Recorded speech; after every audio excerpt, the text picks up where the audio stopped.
It's 12 o'clock in Frisco, Texas, and it's time for Smoker Broker Radio with Robert Mesh, a.k.a. the Smoker Broker. Robert is the owner of Small World Realty and has employed hundreds of real estate agents in his 17-year career. He has instructed and mentored over 10,000 real estate agents at the highly acclaimed Champions School of Real Estate and is considered an expert in Texas residential realty. Robert is also an advocate of true entrepreneurial spirit and has helped many to transition from corporate America into the world of self-employment. And now live from the studio to your world, the Smoker Broker. Hey, welcome to Smoker Broker. I'm Robert Mesh, and I'm the guy they call Smoker Broker. Happy Thursday. It's nice to be back. We had like a 2-week break. We don't usually do that, but we're kind of restructuring the way we do the shows. Plus, we had a lot going on over the last few weeks, so it made sense just for us to take a little bit of break and come right back into it. I need to change that opening. I think I'm well past 10,000 students. It's got to be close to 20 or 25,000. So, it's funny, we put the intros in there and we go for it so long. The next thing we know, it's been 3 years. So, which is great because we love doing the show. We love doing it consistently because of the content that we give to everyone out there. And today's going to be a great one too. It's funny. Today's not it's not one of those where you're like, oh, this is so exciting. This is like the most exciting information we're going to do. And if you looked at the subject about just entering into the MLS, you'd be like, oh, great. But a lot of it's not so much the MLS input that we're talking about today as much as it is the concepts of what's happening when we put them in. So the topic sounds boring, but the actual information is pretty good. And it kind of gels a lot of the topics together that you go through quite a bit. So we love doing that. We're probably going to have to break it into 2 shows because it takes a long time to go through the input. So we're definitely probably going to take 2 shows for that. Everything going on out there couldn't be any more political. Has to be the most tumultuous, like last 2 weeks political that it gets. I mean, you've got just COVID 50-50 on how it goes, what to do, what not to do. Should you have a mask on? Should you not? Should you have gotten vaccinated? I mean, it's all across the boards. And I don't even know what people think is the right answer anymore. I know what the right answer is, but I don't share it because I don't like the other half of the people yelling at me. One thing we teach our agents quite a bit, and we share it with a lot of people, if we make political comments and uneasy comments, 50% of the people that use us love them, but the other 50% hate it. And I always tell them we're not in the business of pissing people off. So those are usually topics that we kind of stay clear from. I'll address them. I'll put them out because they affect us. There's no doubt COVID affects us, real estate wise too, but it's not something I lean on one way or the other. And Afghanistan too. I mean, a whole nother world of mess created. It's almost like it gave COVID a break of breathing so we could complain about that, and everybody could give their opinions on whether we should be there, whether we should not be there, making fun of someone not doing something competent. Sometimes you wonder whether everybody has enough to do on their own. I'm going to buy Airbnbs in Afghanistan. In Afghanistan, yeah. Values are low right now. Mountainous views. In there, but say what you want about it, but yeah, it's interesting the moment that we take our stuff out, and that has nothing to do whether you believe whether we should have or we should not take them out. It's just funny when we do take them out. That's what happens. It's kind of it's almost like they're waiting for us to leave. And then there's so many countries that wonder why we're there. I'm like, oh, there you go.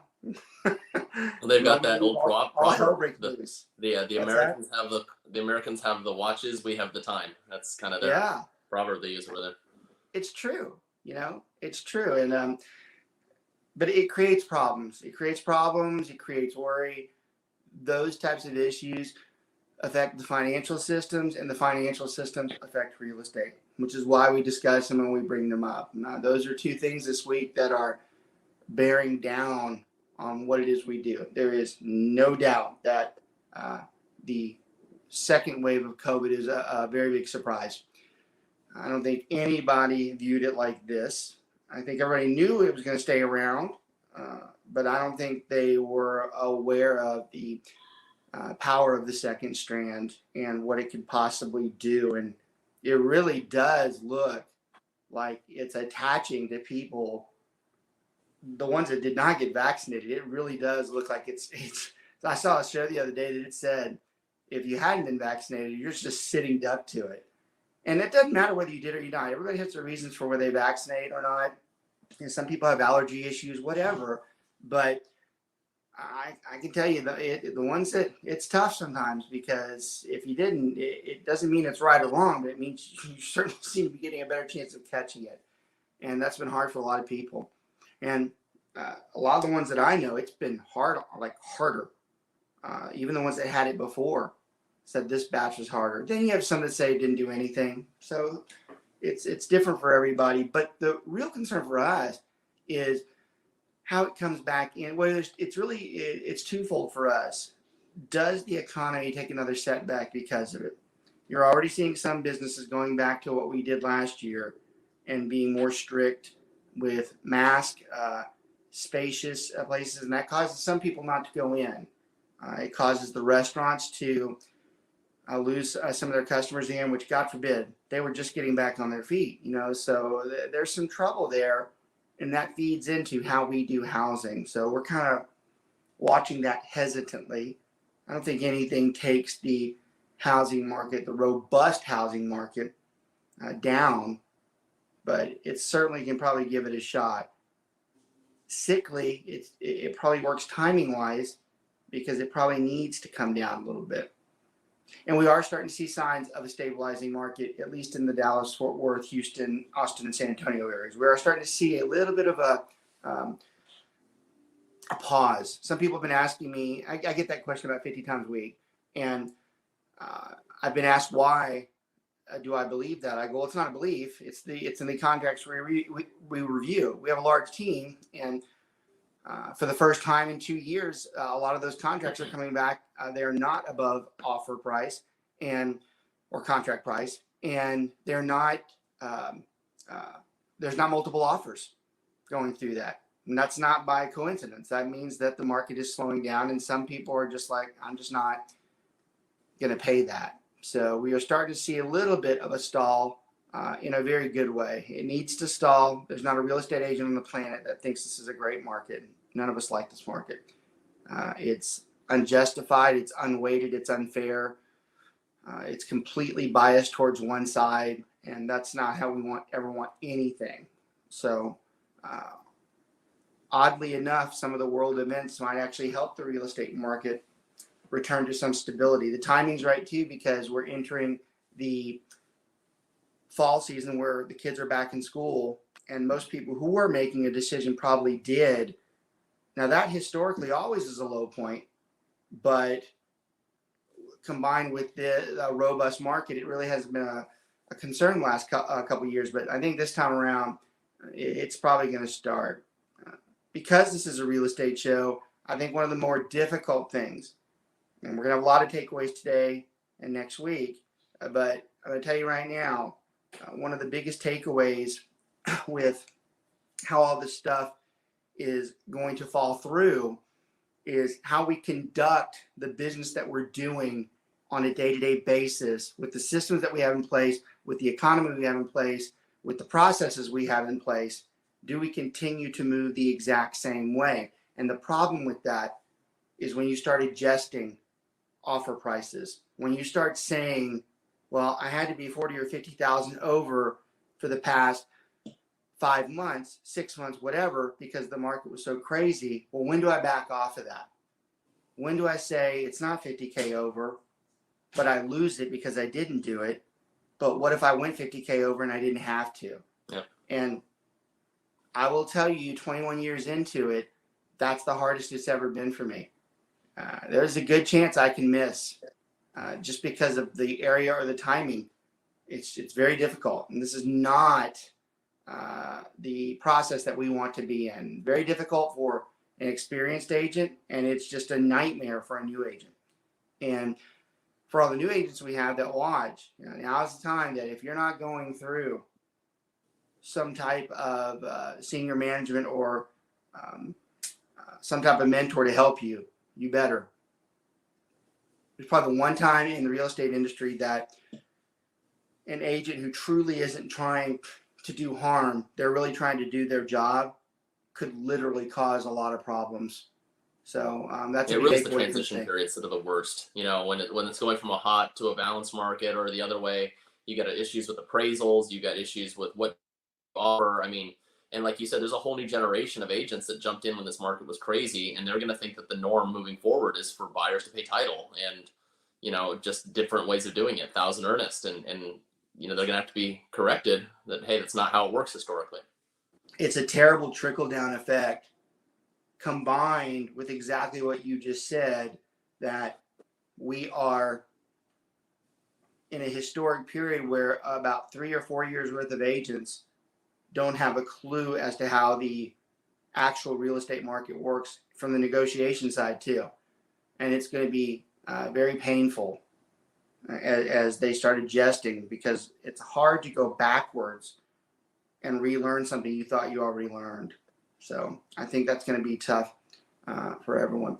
Those of you new to the show, those who catch on or watch from somebody else, I'm Robert Mesh. I'm the owner of the SWR Group. We're one of the largest groups in the Keller Williams Kingdom. We don't just cater to Keller Williams, though. This show's for every real estate brokerage out there. That's my buddy over there, Brent Holbrook. He pretty much does run SWR. He's the probably the face, which is a better face, and he's the guy that does the work that needs to be done. And he's super sharp on the real estate side. And I don't think anybody can do a real estate, a radio show, podcast, whatever, for 3 years if they don't have someone who's competent on the other side that can pick up the piece that you miss. So always good to have him. I couldn't do it without him. And actually, it's become almost just expected that he's right there next to me. It is expected. It's actually mandatory. It's in my job description. He wouldn't do it if he didn't want to. He'd bitch about it, and he wouldn't be on the show. So we're going to talk about how we enter the MLS. We spend a lot of time with meeting clients, buyers, sellers, talking to you about how you do your listing appointments, your listing presentations, and we do all that stuff, but we don't talk as much about, well, once you do, what do we do now? And we're going to do the what you do now today.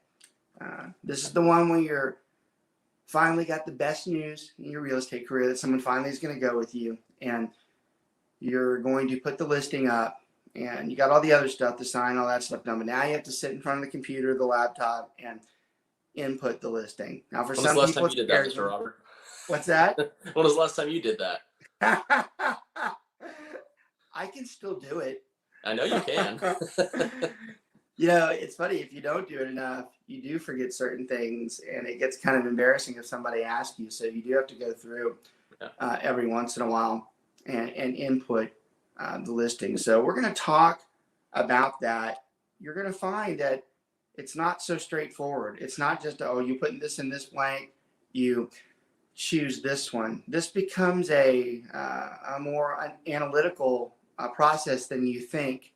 Especially as we start getting into the description of the property, which is by far one of the heart and souls of entering into the MLS. Because believe it or not, Brent will tell you. And it's funny too. Brent is a very well spoken, intelligent guy, but he does seem to not like having to grab the creative writing side. Well, especially if the house is amazing, it's not too bad. But if it's just a simple, basic house, like, what do I put? Well, it's a house. If there's nothing great to it, what do you put? Keep talking about that for a second. Yeah, I move on to this. It's like, okay, let's just take a standard 3-bedroom, 2-bath house. It's, just in a normal neighborhood, nothing real great about it. It has some damage, needs a little bit of work, basic upgrades. And that's where I struggle. Like, what do I put in this? Like, so I usually have my go-tos, great for entertaining, and plenty of natural light. Like that, those are my two things. And then it just depends, right? I'm terrible. Brent's padding his resume for luxury listings, and going above and beyond to be different and creative. Yep. You know, he did say something that's going to be a discussion today or next week, and it refers to some of the common phrases that we use that we take from others or that we've been taught from others. And sometimes the run-of-the-mill listing, we will do that, but then there are going to be listings that we can't do that with, that we're going to have to be more specific. We very well might have listings where the owner flat out tells us, this is what you're going to put. Yep. Which I actually don't mind, as long as they don't do anything ridiculous. That's fine. The common problem with an owner drafting the description and for a new agent, and they all do it, they're way too long. Everybody wants to talk about how great their house is. The MLS only lets you have about 7 or 8 sentences, and after that, they're like, that's enough. No, they can see it for themselves. So when you first do it, you put this huge draft, and then, which the MLS really should stop. It doesn't do it. It should stop you. If you're paying attention, the red things come up, but it should stop you. And, you know, you go on for another hour and then it says, oh, I'm sorry, you have to delete all this. So I've never had that problem. I'll just tell you that. Yeah. Your 2 or 3 sentences don't get to the absolute max there. So, but it's again, it's exactly the point we're making. It's a takeaway from the show. You think this is just a fill in the blank. The descriptions are far from the fill in the blank. In fact, I would argue that the description is one of the few things that I still spend a lot of time on. That's the one thing I won't do a quick answer on. If an agent calls and they ask me, even I say, hey, let me think about it. And then I look at the property, because you have to be, every word matters in the description. Especially lately when I've texted you, I'm like, hey, do you want to help me with this? Is there anything special you want to put in this description? And you respond, no. So that's very helpful when I struggle already. It's because I'm relying that I know you have the creativity to put something in there. I don't. So we're going to talk a lot about that too, but it really is the setting point for that. It's not just fill in the blank. It's important. So let's start doing this. Let's talk. We're actually going to take you through every MLS system has a data input. Now, some of the really just anal agents that have been taught, someone tells them to actually print this form out, and they actually go to the house, and you don't have to do that, but you do have to be prepared to answer those questions, because that is what you're going to be inputting. So we're actually going through the input by order.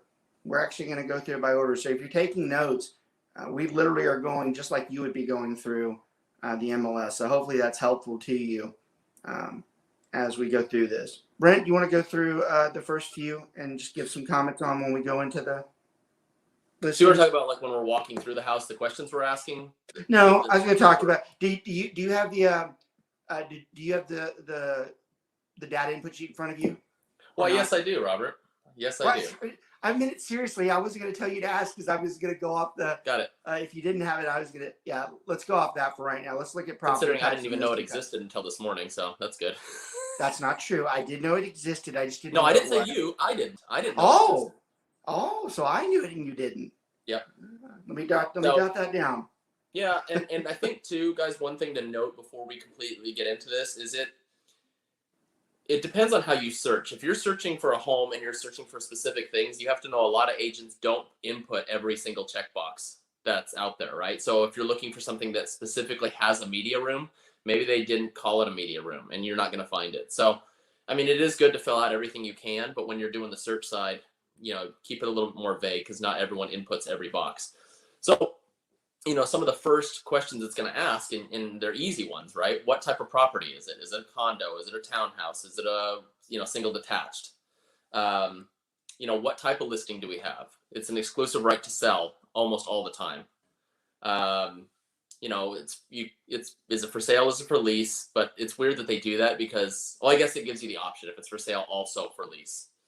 And then, you know, what always got me is style of house, right? Now, Robert's always taught me just click traditional, but, you know, I mean, if it's not right out there, like, oh, this is definitely Spanish looking or whatever, it's just, I think I leave that one blank if it allows me to, because I just don't want to put myself into a certain hole.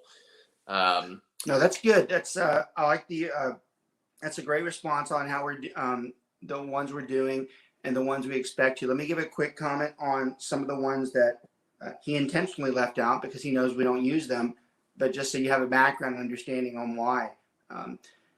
When it comes to listing type, it's rare you're going to use any of the reservations or the agency. It's literally, it's probably less than 0.0002% that we would ever use those. Those of you coming out of school, you should know what those are because you just learned about them. Funny if you ask the veteran agents, they're like, I don't know what the hell they are. But yeah, you're almost always going to use that top one there. So that's something good to know. Now, on the lease MLS, one thing I will stress a little bit more than he did on it, you do have the capability of putting the house up for sale and lease at the same time. I don't suggest it because to me it doesn't make sense. Common sense would dictate that if you put those both up on the same time, the lease is going to go a lot quicker. Yep. There's always more people that can want to lease than to buy. So anytime somebody asks me that, I'm like, well, are you sure you want to do that? Because we might as well just put it up for lease. Because now we're going through the trouble doing both these listings, and the likelihood that it sells before leases is low. So I've never understood that. But if you ever get asked that, that's a good takeaway from the show today, to tell them, well, I can do it, but it's obviously going to lease quicker. I mean, so do you really want to go through the trouble of putting it up for sale at the same time? So that's something a lot of people see. It's funny on the housing, most of the houses, just like Brent said, we're typically dealing with condos or single detached. Not as many of us are looking at resort properties. Some of us do the manufacturer, but there's a lot of wild things in the housing types. Most of the time it's going to be single detached. And same thing with style of house. He's right. And I do teach people that you should put traditional because traditional is the most general. And unless you have a background in architecture, it's really hard for you to say what type of house it is. There's very few people that have the knowledge to say, oh yeah, well that's a mid-century modern. You know, that's not common conversation in there. And as sharp as he always is, sometimes what you'll see is if we know it's obvious that it has a Spanish detail to it, or that it's a huge one-story plot. Sometimes we'll put ranch house on that because it technically is a ranch house. A ranch a lot of times is defined as a one-story, but it's not technically just one story. So we're pretty general in there. All right, Slick, keep going. You're doing great. You more start with that construction status and keep going with that. Yeah, so construction status, like what is it? Is it a new construction? You know, that it's already done, like a inventory home that's finished? Is it still being built? That would be incomplete. Is it pre-owned? Or proposed, meaning that they have not even started building it yet. And then I don't think I've ever used unknown on there. Type of construction, and that's one that a lot of times I have to go back and look at the pictures I took of the house to see, because they want to know what's it made out of, right? So it's usually in Texas, it's going to be brick, stone, and maybe some siding. And those are the usual ones for us around here. And then we'll subdivide, right? So that's usually if you have a much bigger lot and they want to know if you'd be willing to split it up into other lots. And almost 99% of the time it's no, we'll not subdivide that. Want to keep going? No, yeah, you're good. Sorry. A lot of times on the subdivide, it depends where you're at. If you're in the city, in the suburbs, the metroplexes, like most of us are, he's right. You start getting down to rural areas, that becomes a much more important conversation. Are we going to subdivide? Are we not? Does the city allow it? Does the county allow it? There's a lot of entities you have to go through, and that becomes a more driven expertise. Which is why a lot of times we tell you, well, not a lot of times, we tell you all the time to practice inside your competency. That's where we start getting careful, because rural property might be a little different depending on what you're doing with it. He mentioned on the construction status, it's almost always pre-owned, but be careful there. Some of you start using your own opinion. Some of you think that if it's a new house, only 2 years, that it's still a new house. Like, no. That's why they put, is it pre-owned or not? I mean, is it pre-owned? Pre-owned does mean that someone else owned it. The builder owned it, and it's not new anymore. Okay, it's not new construction. I've seen some people who 10 years later call it new construction because that's how it was originally built. Like, that's not what that means. That's not And y'all can remember, it's easy for us to do these types of shows with the content because we see this all the time. This isn't just me and Brent that do this. This is me, Brent, about 140 others that do it. And not only that, a lot of the people that we talk to and train inside the other offices that we're a part of, we see this all the time. So whereas Brent laughs, he sometimes forgets that that's happening, but it does. You have someone that puts it, you're like, that's not at all what that means. In fact, you can get in a lot of trouble by claiming it is. He made an interesting comment on the type of construction, and I liked it because it was genuine and honest, where he goes back and he looks at it. Sometimes there is some strategy with the way you mention which type of construction it is, because brick is obviously more favorable, especially in the state of Texas, because of the humidity we have. That's why you don't see, or you don't really prefer, no offense to anybody who has one, a stucco home. Stucco homes are not the best way to build in the Dallas-Fort Worth area. We probably have lots of clients. Why the hell did you tell me one then? I'm like, So it looks great. Hold on for a second. Yeah. The ones that are built, they do take extra precautions here in Texas because of the humidity. Yeah, there's a different type of, there's a different material too than stucco they use now. Yes. But you know what I'm talking about, the face of it. So brick is very prominent. And a lot of people don't know, a lot of the brick in the entire country is built in the midsections just north of us in the Oklahoma, Kansas area. A lot of the most prominent companies like Acme, they're stationed there. So it's easy to get the product into the people in the state of Texas. So they're going to want brick. Sometimes you'll have, well, a lot of times you'll have a house that really is brick, but it has a little bit of siding. And that's where people start. And this is an opinion. I'm going to give an opinion here. There's people that would differ with me on this. But if I have a house that's majority brick and it has maybe the chimney as siding, I'm not putting siding.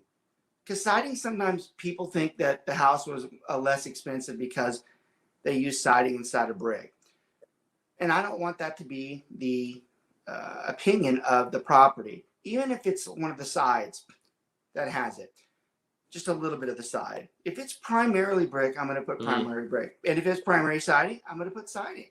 I don't like checking both if one is just a small.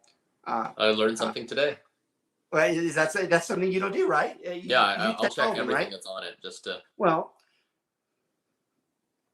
and hypocritically, you did right, because that means I taught you that way to do it. That's but who really looks at that at the MLS and goes, "Oh, the box is checked for siding. I'm going to offer less." The agents don't, but there are plenty of clients that do. You'll have a lot of clients in the descriptions. They'll look to see if it's a brick home versus a siding home. It does happen. So, even with pictures. Yes, because a lot of houses. Oh, you can't see the sides. Even some of the inexpensive houses, they will brick the front, but they'll have complete siding in the back. Yep. So a lot of people might not like that, and some do. So that's good. I'm glad, and y'all, that's the great. Brent says, actually, he does a lot more than I do. He'll say something that I didn't know. I was like, wow, and that's why we talk through these things. And honestly, that's why we do a lot of. We like to teach a lot of the subject too, because believe it or not, teaching these types of subjects is what helps you learn them. Because over time you hear so much and you hear someone go, well, that's not how that is. And after a while, you've heard so many people that you're the one that's like, that's not how that is, which I'm usually the one that's not how that is. But I love it how he looked at that, and he has no shame in saying, I didn't know to do that. It doesn't mean he's wrong. He's probably doing it more right than I am. Get yelled at later. No. In fact, I think over the years I changed it. I think over the years I said, there's no reason to put that if that's really not what it is. So a little bit of opinion there. You do what your broker tells you to do, but I think the common sense that we use there would support it. Here, I'll do a few of these for you, Brent. Senior community. We have, every Metroplex has dedicated senior communities. These are ones that actually proclaim you have to be at least age of like 45 or 50, and you cannot live in the neighborhood. Also, and this is another subject that we don't talk as much about and we should, It's also one of the few areas in housing that someone can prohibit kids from living in. Children are protected under the Fair Housing Act, under the family status section, but there's a pro bono effect in the Fair Housing Agreement that says that you don't, that a senior citizen community can actually prevent a child from living in. You got about 5 more years till you're living the dream, buddy. Yes, great. I cannot wait. It's funny, we always talk about it. Everybody talks about how your kids grow so fast, and you have so many people that are emotional. I always see something like, "Oh, I can't believe." I'm like, "I can't wait." Yes, great. Get out. Everybody always looks at me weird when I say that. I'm like, there's got to be more people like me out there that believe. I'm here, and I got one on the way. He's got one next week. He's got a long run. Yeah. Ooh, that's demoralizing, Brent. Hold on for a second. Bit. I just have to think about how much time you have. I know. That's so terrible. We all know we wouldn't do it if we didn't. If feel we didn't enjoy to. the run. Having kids is and having family is a roller coaster. Everybody has highs and lows, and that's what makes life worth living. The highs and lows. It's not worth living if it's high all the time. Yeah. A lot of people always want, and everybody's like, "Why are you off on the subject?" Because it's important. When we talk about stuff like that, a lot of the stuff I do is a lot of public speaking, a lot of motivational speaking, and sometimes if we're on a topic, that one's important to me because everybody always wants something they can't have, or they want, and the truth is, most people who get everything they want don't necessarily like it. Because it takes away all the stuff that they were ever hoping for. I mean, think about it. If you have every single thing at your fingertips, what is the next day to look forward to? Half the people are looking like, "You're an idiot. I want everything, and I want to be able to do whatever." If you really think about it, that's probably not the greatest thing to have. So it's funny when I joke with Brent about, thinking that he's got a long road ahead. That's what makes life worth living. And I think it's awesome and that you are about to experience that again. Okay, so let's talk about some of the core. Let's see where we're at here. We got 32. I want to try to do 45 today and 45 next week. So let's talk about the list price and move down, and we'll get into these other factors here. The first section does take a little bit longer because it's the most extensive. This is the areas that we actually had to analyze more and talk about more when you start talking about list price, list date, and all that type of stuff. Now, we could have a long conversation, but remember, we've already discussed how we got to the list price by now. In fact, we've done it in 3 or 4 classes already, in 3 or 4 shows already by the time we get here. So you've got your list price. You're finally ready to go with it. That's what's going in there. You're going to put your list date in there. The expiration date is typically, it's negotiable, but you can do anything from, or norm would be 60, I'm not sorry, 60. Normal, most people would say, is 90 days. It used to be 180, believe it or not. It used to be 6 months because the market historically took longer. And I think today most people would tell you that 3 months, anybody that puts a listing agreement longer than 3 months, someone might look at you. And here's the takeaway from that. If you're taught to put 6 months in the listing agreement, when you're talking to somebody that you're selling their house and you tell them you put that 6 months in the agreement, you're pretty much kind of making a statement that it might take that long. And I don't think that's the type of statement you want to make. I've always been of the opinion that you do the shorter time frame, and if you've done what you're supposed to, they wouldn't want to get rid of you anyways. And then when you get to that point, like, hey, we probably need to renew. Some people would argue with me on that. I always say anybody who argues with me on that is not very confident that they can hold the second agreement there. So that's a takeaway. Luxury would be a different for everyone. Yes, luxury, a great point. So that is a great point. Luxury's not, we are going to be longer on luxury. Luxury probably is standard of 6 months to a year. Probably, I think most luxury agents today probably do put a year, because even in a hot market, those houses are not viewed the same. Yeah. $2 million is $2 million in all markets. There's only a few pocketed people. So that's an excellent point. I didn't think about that as well. One point that we haven't made yet is, and I don't know how we did this, because it's like the main point. Where to pull the info from? Now. So let's rewind this and act like this was the start, and then we'll merge back into this. Probably the most important part of this entire show was when you start entering the data in the MLS, you are going to want to autofill it from the tax scripts. You do not want to manually enter a lot of the data in this file.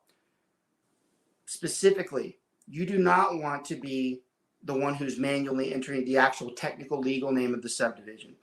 You do not want to be the one who's manually entering the area that it's in. And you certainly don't want to be the one who's manually entering in the square feet and all those other prominent points. The MLS is set up to where before you get to this, the first thing it asks you is, where do you want to get the information from? When you hit that autofill, it's literally doing half of this for you. So one, from a lazy perspective, you want to make sure you do it. But the real reason is you want the data that you know is already legally in there to be in there without you doing it. So I got to where it says year built. That's one of them. We don't have to enter what year it was built. And you should be thankful for that. That'd be pretty hard. I mean, what are we going to do? Ask a seller who is the fifth owner of the house? They're not going to know. So it's auto-populated in there. And that's why when I got to it, it made me stop. I'm like, well, we didn't talk about that. Maybe we should. Especially how it's the one that is probably the number one issue we have when we train somebody, that we go in there and we see that they did something. Like, how'd you do that? And we catch on pretty quick. I'm like, you didn't follow directions. You didn't hit that autofill. And they're like, well, I didn't see that. I'm like, well, it's the first step, on there. Yeah. So we're hard on a lot of people with that, because you can really screw things up by not autofilling, which is really hypocritical of me that I actually missed it the way I brought it in there. So I'm almost glad I missed it, because it made us emphasize it more. Square feet. You talk about, actually it is. Square feet is the number one reason, or the misquote, or giving it inaccurate square footage, is the number one reason an agent gets sued. The number one reason. This is the most important part of the show. From a takeaway standpoint, if you go off of the tax scrolls, which if you autofill, you are going off the tax scrolls, nobody can come back at you for the square footage being wrong, even if it is, because it's the government quote, it's the county quote of what they're taxing that dwelling at. Even if it's wrong, we cannot be in trouble. The second one, we can have an appraiser go in there, and a professional appraiser, and they can give us a measurement, and we can use that. Whereas it's not perfect in court, it's pretty damn close. It's very hard to argue with the person who's an expert that they measured it and said it's different. It takes liability away from us. What's that? It takes liability away from us as agents. Yeah, a lot of liability. I wouldn't ever want to be the one who's answering for square footage. Now, the reason you might be asking, well, why would you go? Why are there alternatives? The tax scrolls are terribly inaccurate. They're terribly inaccurate. You have a lot of people that their square footage is terribly understated. And you have some that are overstated, although that's less common. You ask how that happens. Someone decides to put an add-on to their house. They close in their garage. They put a room above their attic. It becomes air-conditioned space, which is a key. And the city or the county wasn't aware of it because they didn't do a permit, which that happens a lot too. And when they go to sell their house, they have a 3,000 square foot house, but they're like, no, it's really 3,300. Now, this is an annoying part for y'all. When you enter it, like we just told you off the tax scrolls, tax rolls will say it's $3,000. Well, 300 is a big difference. So the owner will bitch at you for it, but you kind of have to have the old hypocritical conversation of, well, you've been paying taxes on 3,000 square feet. Exactly. And now you're telling me that you want me to change it to 3,300 because obviously that benefits you. This is a classic. I want my cake and I want to eat it too. I don't blame them. No, I don't either. But, and everybody always laughs at me when I do this, but I still think I'm going to be the only one laughing at some point. I've always had a conspiracy theory that when you do that, if those municipalities that depend on those taxes, if they ever get to where they have a shortage or they're, almost where they're bankrupt and they have no more money, one of these days, someone who's smart there is going to say, I know damn good and well, half those people out there are not paying us the money they're supposed to pay. And it would not be hard for them to go in there and say, that house was listed at this square feet, but we've been taxing it here. He damn well took the money when he sold it, but he didn't want to take it when he taxed. So I always joke about conspiracy that one of these days, somebody's going to go in there and say that. For the record, most people would never, they would never say anything that they're tagged. Nobody's going to say, yes, charge me more. But it's an interesting conversation when someone brings it up from a legal standpoint. A very interesting conversation. You don't need to worry about the part. Sometimes actually, you do. Before we go to that, the square footage source. Notice it also says, and I've gotten so trained that I actually pretend no others exist because I don't want any others chosen. But on the MLS, it does allow you to choose whether it's the building plan you use. One of my favorites, other documentation, and then the owner. I don't think I've ever used any of those, nor will I ever use one of those. That's always a red flag. When you look at a house. How does the MLS still have it? Yeah. How does the MLS still allow the owner to state the square footage? That is just one of those questions that, why would you do that? Yep. You know damn good and well, unless they're an appraiser, there is no way they're going to be able to quote it. Technically, if that seller demands that you put that square footage that they said, and they're demanding that the tax records are wrong and they won't pay for an appraisal, technically, don't we have to put what they say? Oh yeah.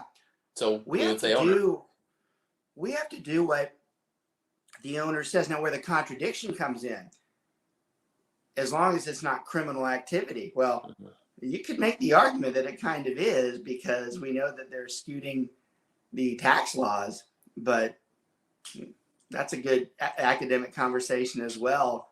Does it dispute our ethics by us not pointing out, well, you really shouldn't do that? So very hypocritical. Don't ever put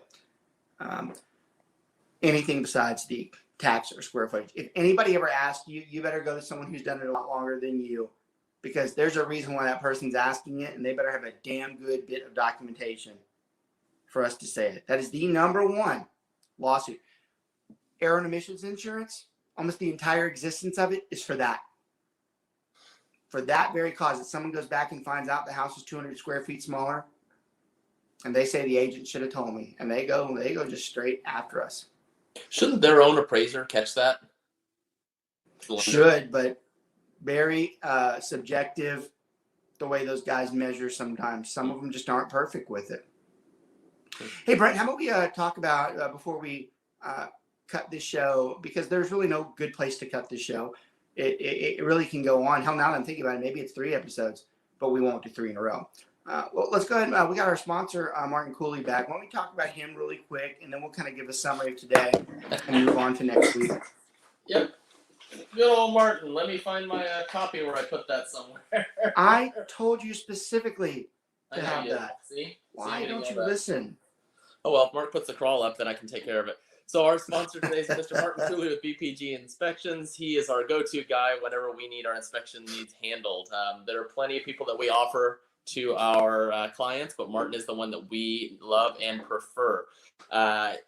he's always on time or early. All of his reports are color coded, so it's really easy for us to read in a rush. Red is for things that you really need to be concerned with. Blue are just minor things that you can just have looked at later.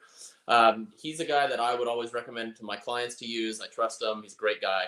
You can reach him at 817-401-3240 or go to bpginspections.com and book with Martin Cooley.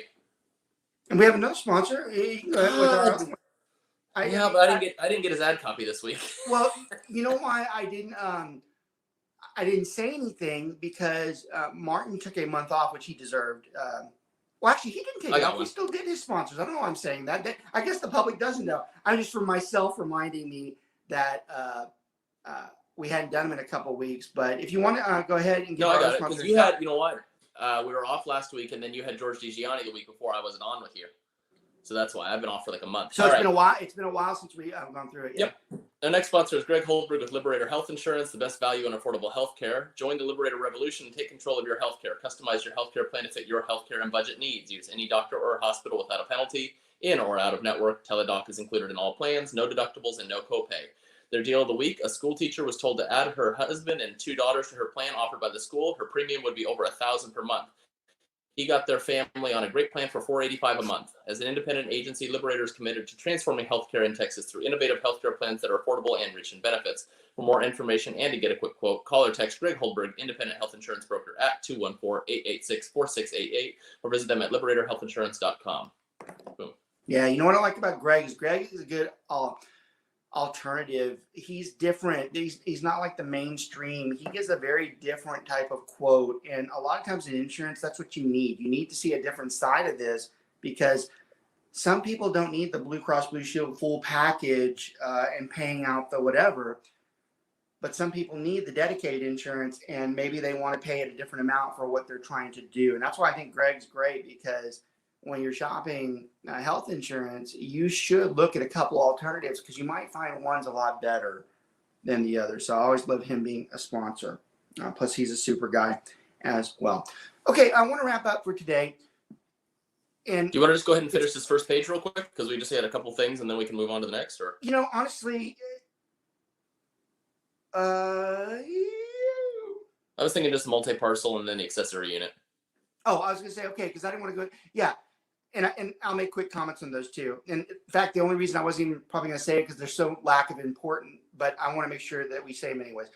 The Parcel ID, another one that you would never want to manually enter. You want to make sure it's right. So that comes off the tax scrolls as well.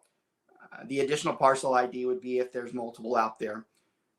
Of course, if there's a multiple Parcel ID, you would put yes there. It's funny, they have the additional Parcel ID. That really should go into the multi-parcel as far as the way they enter it. Most of the time in the subdivision areas, you're always going to put there is no multiple parcel. And is there an accessory unit? Very rare that we see that. Guest houses, stuff like that. Yeah, very, very rare. So those are very simplistic. The other parts are extremely more important than that. But that's also a very good point. Some of you be like, well, it took y'all, a whole show to go through one page. Again, it's one of the most important. When we see you next week, we're literally going to be going through some of the fields that go a lot quicker. So you're going to see how much quicker we go through. So those of you are like, oh, I thought I was going to learn more. You learned a lot, but you'll actually see the presence of the actual entry next week. So I want to thank everybody for watching. Again, a show that probably doesn't have as much glamour, but probably more important than most of the shows we do, because this is what you're expected to do when you finally pick up a listing. And so many of the training classes for this type of material are so general in nature that it makes it difficult and, quite honestly, stressful when you get in there. So you're going to appreciate this session, and you're going to appreciate the next one just as much. As always, we appreciate everybody that's watching. We love the listeners that we have. We think it's great when you all forward it. We hear a lot of people talk about where they send them to somebody else. And quite honestly, we have a lot of people that watch just to find out who we are and get a feel for us. We have a lot of people who interview with us that cyberstock the show. So we're always welcome to that. We always love it too, because what you see is what you get. And this is exactly how it is all the time, whether you like it or not. So at least you got a good feel for what you're getting into if you ever decided to be with us. That's why Brent always has joinuswr.com on there. We do have a very descriptive website of what it is we do, very specific on what it is that we're doing. And we don't really push our stuff very often. I like the show to be general, but certainly not going to have my own show and not talk about the group that we run. So we always have a little bit of a plug in there. Y'all, thanks a lot. Y'all have a great week. Keep on plugging. Get back into the fall. Kids are back in school. Let's try to get back to some type of a normal schedule, if that even exists in today's world. We'll see you next week.